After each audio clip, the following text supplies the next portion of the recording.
ఒక రైతులకు ఎకరానికి ఒక్క పంటకి ఒక సీజన్కే 15,000 బాకీ పడ్డది ఈ ప్రభుత్వం. అన్నదాతలకు 2 లక్షల రుణమాఫీ అన్నారు, ఇప్పటి వరకు సరిగ్గా చారాన కూడా రుణమాఫీ చేయలేదు.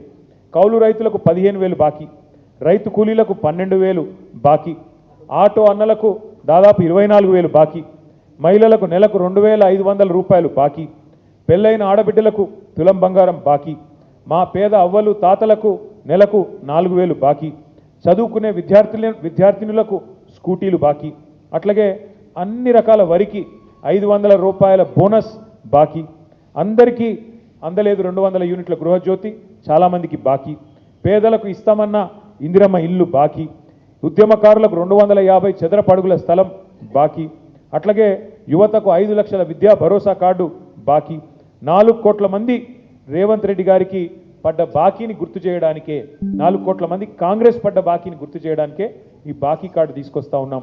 నేను మీడియాను కూడా కోరుతా ఉన్నా, కాంగ్రెస్ మోసం ఏదైతే ఉన్నదో దీన్ని ఇంటింటికి తీసుకొని పోయే క్రమంలో మీడియా సహకారం కూడా మాకు అవసరం. దయచేసి మీరు కూడా సహకరించాలని కోరుతూ రేపటి నుంచి అన్ని భాషల్లో, ఉర్దూలో, అదేవిధంగా తెలుగులో, అదేవిధంగా ఇంగ్లీష్లో, అన్ని భాషల్లో కూడా కాంగ్రెస్ నయవంచనను ప్రజలకు వివరించడానికి బాకీ కార్డుల కార్యక్రమాన్ని తీసుకున్నాం.